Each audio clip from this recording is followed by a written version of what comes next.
Привет, меня зовут Саша Акимов, и сегодня я расскажу вам про объектив Seven Artisans 35 мм f1.2.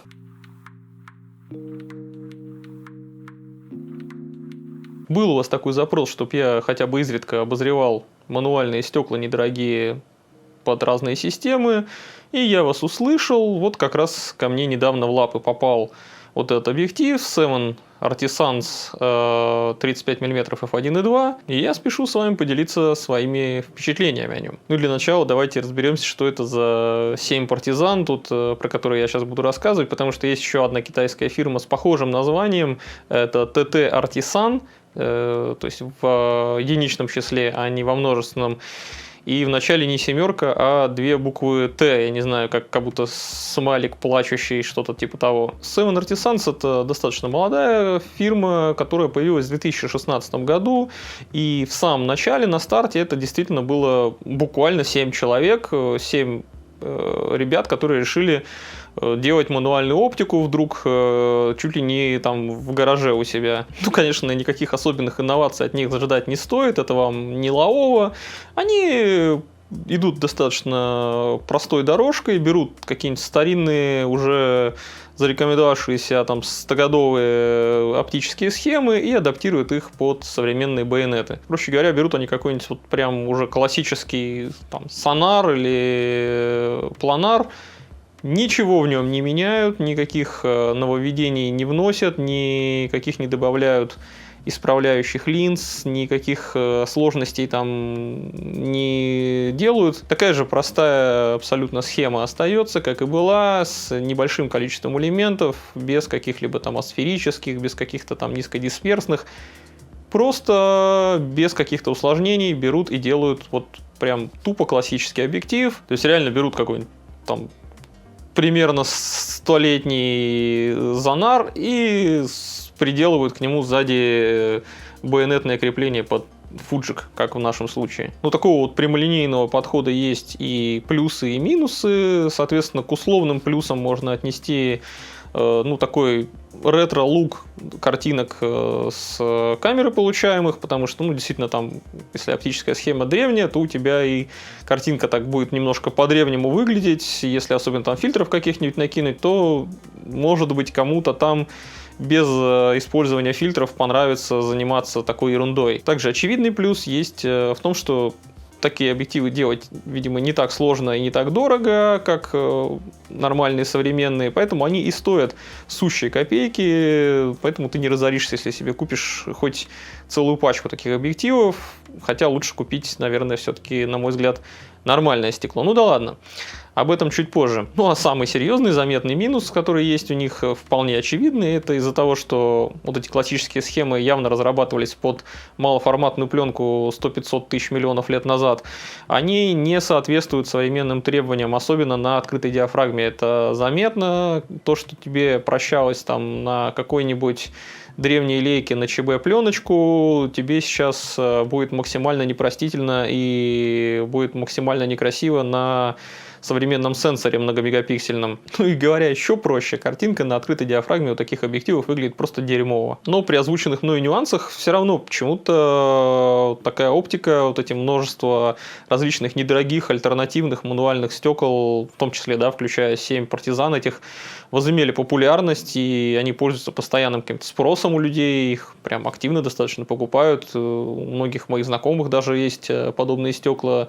Кто-то чисто по приколу покупает, конечно, но многие берут под какие-то задачи. Ну, во-первых, такая основная причина, которая мне видится, большинство из этих компаний, они как раз появились в момент расцвета беззеркалок. То есть вот это, ну, в середине 10-х годов, там, в 15-16 году как раз. Это время, когда беззеркалки уже достигли вполне себе таких рабочих характеристик. Просто на беззеркалке гораздо проще фокусироваться вручную, чем на какой-нибудь зеркалке. Потому что ты можешь здесь тупо увеличить какой-нибудь фрагмент изображения и понять при приближении, попал ты или нет фокус. Плюс есть еще также такая штука, как пикинг. У тебя выделяется контрастным каким-нибудь цветом зона, которая у тебя сейчас в резкости находится, что тоже добавляет удобства. То есть, ну, на беззеркалках просто классно пользоваться мануальной оптикой, если тебе это не противно. Мне, например, с ручной фокусировкой стекла не нравится, но черт побери, иногда даже на нормальном объективе с автофокусом бывает удобнее, там, например, в особо темных условиях каких-нибудь сфокусироваться все-таки ручками, чтобы быть уверенным, что ты точно попал. Ну а во-вторых, с расцветом беззеркалок также стала развиваться активно и видеография всяческая, потому что очень многим блогерам потребовалось снимать видео, причем с таким каким-нибудь серьезным продакшеном, и в большинстве случаев там автофокус нахрен не нужен, даже скорее мешает. Там более полезно фокусироваться ручками. Это я вот такой вот блогер, который простое достаточно видео записывает. У меня тут сижу я, говорящая голова, поставил камеру, там у нее какой-то автофокус есть, объектив вообще он 90-х годов стоит, что, фокусирует, следит, мне этого вполне себе достаточно. Я тут не бегаю, не прыгаю, мне там наводка на резкость или какие-нибудь там сложные, не знаю, там ходы композиционные не нужно выстраивать, а людям многим требуется как раз именно мануальная оптика, и если есть возможность купить что-то недорогое, часто люди, начинающие, особенно блогеры, на этом экономят, и как раз-таки отсюда есть частично популярность таких объективов. Вот тут на сцене появляются как раз наши всякие партизаны всех расцветок и сортов, в том числе там также китайские фирмы типа ZY Optics, это Mitacon, также Venus Optics, это Laowa, мною, кстати, очень уважаемая компания. Ну, они, правда, дешевыми я бы Laowa не назвал, но они зато очень крутые. Из недешевых объективов, но зато с интересными оптическими характеристиками, опять же, тут появились и фохландеры вот эти вот.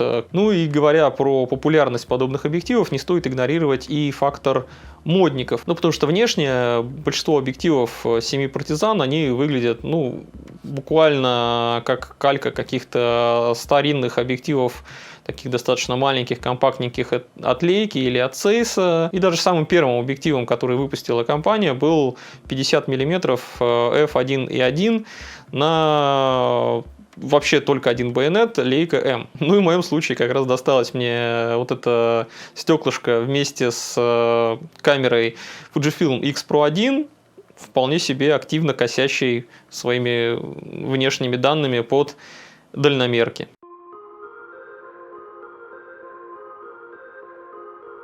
Этот объективчик 35 мм f1.2 очень компактный, ну не то чтобы он легкий, все-таки полностью из металла.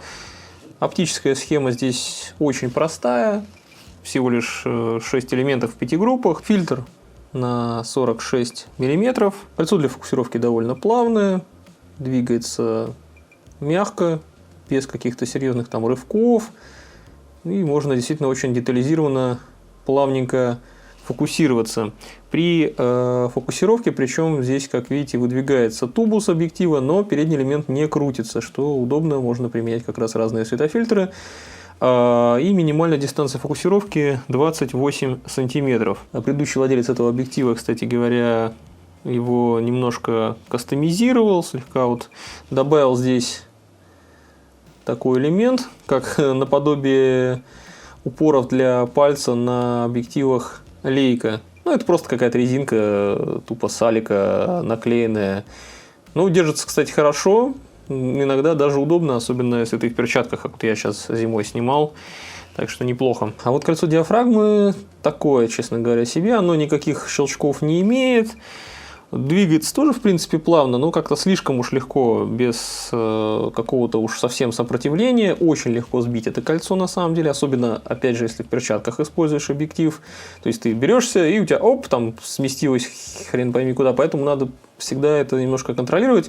Тем более, что у тебя в камере не отображается, какая у тебя сейчас диафрагма, так как видите, здесь никаких электронных элементов нет, он никак не сопрягается с камерой.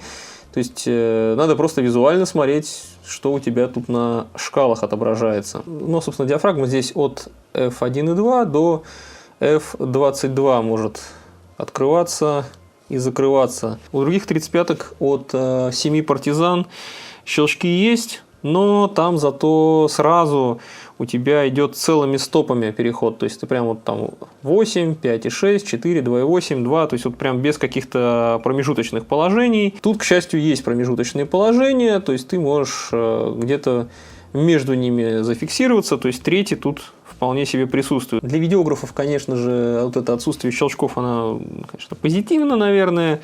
Хотя при этом при изменении дистанции фокусировки довольно заметно изменение угла обзора, так называемое вот это дыхание фокуса. Этот объектив дышит, прям скажем, полной грудью. Но так он довольно компактненький, как я уже сказал. Неплохо смотрится, опять же, на каких-то в ретро-стиле тушках, типа вот X Pro 1, например. То есть он прям реально как будто так и задумано, такой вот, чтобы был объектив для нее. Имеется также у него металлическая крышечка, которая вот так надевается. Но я бы рекомендовал, если вы приобретете этот объектив, ее сразу же поменять на какую-нибудь обычную пластиковую с защелкой, потому что она тут никакого ни бархата не имеет и не очень-то плотно прилегает. То есть она просто вообще отваливается, держится плохо. В общем, вы ее, скорее всего, просто очень быстро потеряете. Лучше все-таки перестраховаться, купить пластиковую, хоть это не так стильно, наверное, будет, но зато более практично.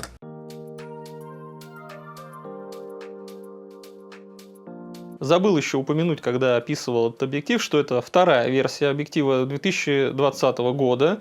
Первая версия, которая выпущена была в 2017 году, уже достаточно давно, она имела другую оптическую схему. Там был сонар или зонар, я по-немецки не особо шпрехаю.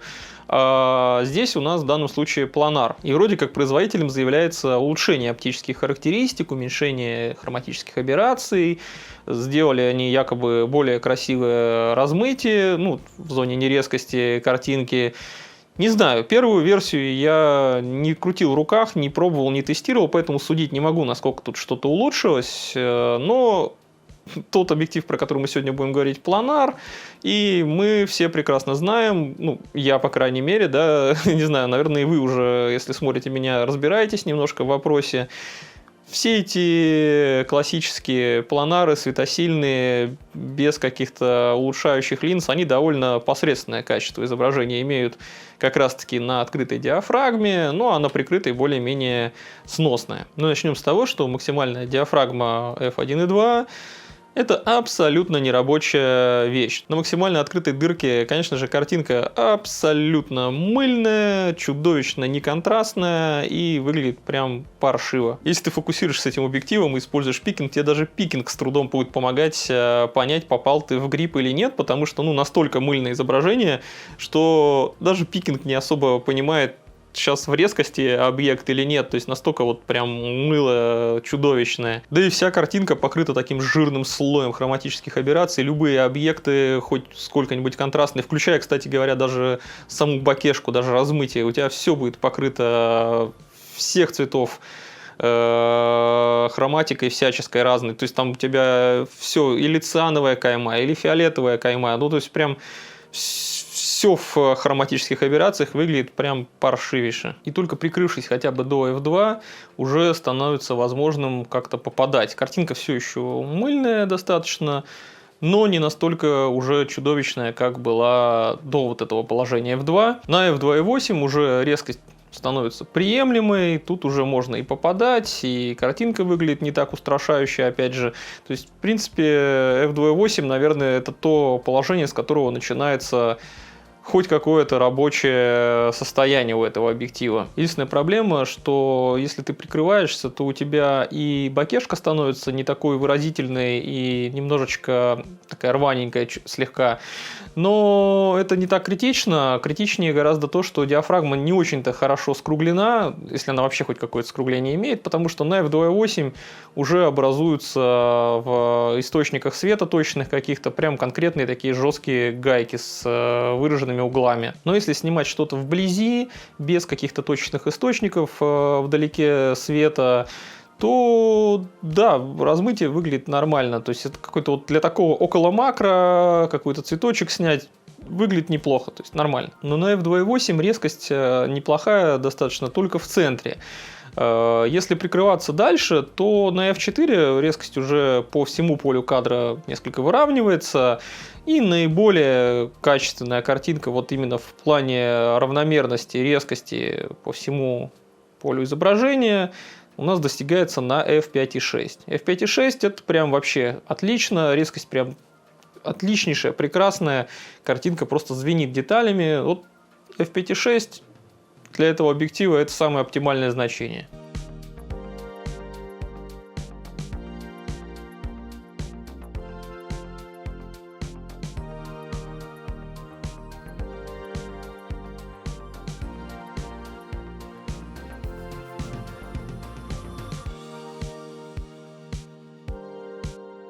Но, конечно же, на очень сильно прикрытой диафрагме уже не приходится говорить и о светосиле, и о каких-то там коротких выдержках, и о размытии хоть каком-либо. То есть смысл частично просто полобъектива, как будто ты отрезал и выкинул на помойку. Ну да ладно, зато на f5.6 полностью исчезают хроматические аберрации, картинка очень чистая, при том, что профилей этого объектива вообще-то нет ни в Lightroom, ни в Capture One, без каких-либо профилей, без каких-либо дополнительных программных исправлений, хроматики на f5.6 на этом объективе реально нет. Ну, может, там, какой-нибудь супер невероятном случае можно какую-то получить. Лично у меня в самых там веточках каких-то, листочках и прочих таких штуках ни в коем случае не появлялось никакой хроматики, и это прям очень хорошо.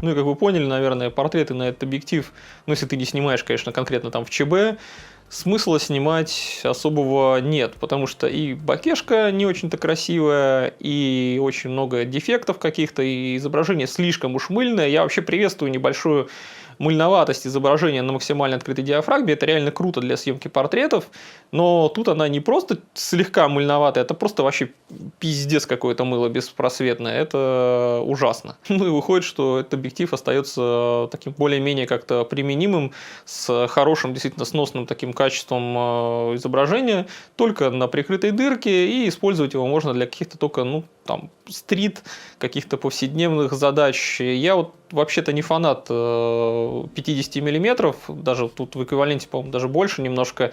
Ну, то есть я не фанат такого тесного, скучного фокусного расстояния, мне оно не нравится ни в одном формате, ни в кропах, ни на микре, ни на полном кадре. Тем не менее, я полтинники, да, конечно, использую иногда, ну, для каких-то определенных задач, но достаточно редко. Это не мое любимое фокусное расстояние далеко, но я постарался все-таки поснимать каких-то разных вещей, чтобы вам показать качество картинки, что на прикрытой диафрагме действительно на этот такой околополтинничек можно получать приятное изображение.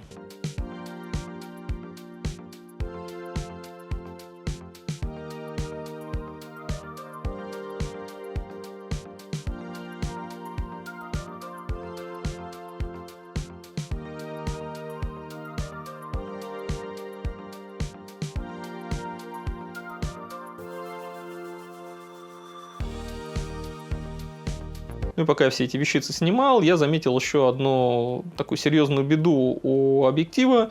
У него довольно паршивое мультипросветление, и внутри, видимо, он там, я не знаю, честно говоря, как это делается, как-то слишком уж блики ловит, короче. Суть в том, что я видел очень большое количество картинок в интернете с него, которые, ну, прям демонстрируют то, что он на особенно открытой диафрагме, и, да и на прикрытой, в принципе, тоже, очень жесткие ловит блики, когда в центре кадра солнце. Мне почему-то повезло, когда в центре у меня солнце оказывалось, объектив делал, ну, такие там единичные несколько точечек где-нибудь, которые не то чтобы сильно заметны. То есть в этом плане мне повезло как-то. Но если источник света яркого у тебя тоже солнце или какой-нибудь светительный прибор оказывается где-то сбоку или вообще в самом краю кадра, то это все, это просто край, там вообще жопа. Если действительно словишь какую-то боковую засветку, то там прям отвратительное вообще такое переотражение от самой матрицы, аж видно,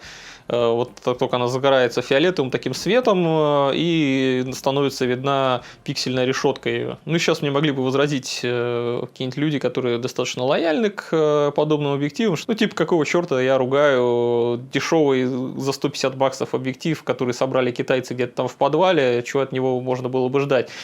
Да ничего, я особо не ругаю, я просто описываю, как оно есть. Этот объектив ужасен, он просто полное говно, у него на открытой диафрагме все размыто, на только прикрытой более-менее картинка нормальная, и смысла в нем, как фотограф, я, например, вообще не вижу.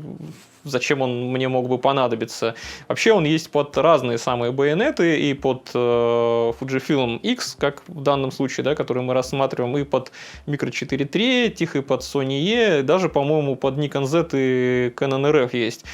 Вообще у них 35-ок несколько, там и полнокадровые есть, у 7 партизан какие-то, возможно, они даже получше, я их тоже не тестировал, но вот это прям полная параша, просто хлам. Разве что на Sony E вот этих кропах он мог бы быть хоть немножко интересен, а так на Fuji на том же, там, блин, дохренища всяких вот этих около полтинников в эквиваленте. Ну, если ты прям богатый, у тебя денег куры не клюют, то можно купить себе самый новый вообще на Fuji 33 мм f1.4R и кайфовать. Там картинка отличная, автофокус прекрасный и ничего не шумит, ничего не пердит. Для видео он тоже прекрасно подходит. Только главное, ни за что в жизни не покупайте старый, который очень давно вышел, 35 1.4. Это просто говнянейшее стекло. У него картинка красивая, с этим я вообще не спорю, там приятная картиночка, но на максимально открытой у него, опять же, очень много хроматических аберраций, он пиздец как жужжит, у него очень устаревшая система фокусировки, у него там хоботок елозит взад-вперед, все это, еще и медленная система фокусировки к тому же, то есть с современными фуджами, у которых более-менее хоть какой-то там автофокус по глазам появился, это прям вообще не рабочая вещь. Опять же, у Fuji существует достаточно недорогой их родной, неплохо защищенный Prime, это 35 мм f2 WR. Если с деньгами прям туго и тебе влагозащита особо не нужна, можно совершенно спокойно взять абсолютно точную копию вот этого же объектива 35 мм f2 XC. Это версия просто упрощенная. У него там крепление байонетное будет пластиковое, нет влагозащиты, а так по оптической схеме, по всем характеристикам это абсолютно тот же самый объектив. И стоит он, кстати говоря, особенно на вторичке, будет не сильно-то дороже, чем наш сегодняшний герой. То есть, типа, блин, у него и автофокус есть, и картинка гораздо лучше. Ну да, он там потемнее, но и у того f1.2 абсолютно не рабочий, там только с f2 более-менее как-то что-то выглядит нормально. Вообще, любителям полтинников на Fuji реально езди разгуляться, там и в среднем сегменте автофокусных объективов просто навалом от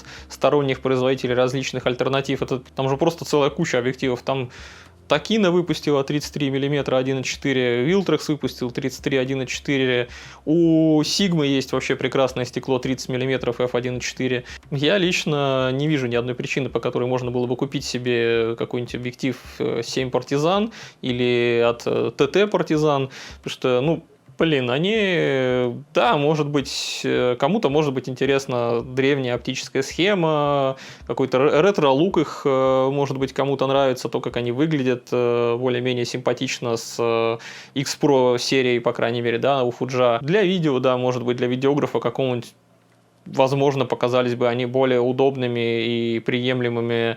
Но я лично считаю, что такие объективы это просто хлам и мусор вообще. Просто хрень. Ну, я надеюсь, что мое видео окажется для вас полезным, и вы не потратите свои кровные денежки на вот подобную парашу. И пишите в комментариях, что вообще-то думаете про вот эти все недорогие мануальные альтернативы на разных беззеркалках. Может быть, у кого-то был какой-то положительный опыт с ними, может быть, вы посоветуете мне какой еще объектив посмотреть. Ну, я как бы в них не сильно разбираюсь, поэтому у вас, опять же, да, запрос такой делаю. Пишите, я все комментарии читаю, прислушиваюсь к мнению знатоков, так сказать. Ну и если еще не подписаны, подпишитесь, обязательно поставьте лайк. Ну и всего хорошего, пока.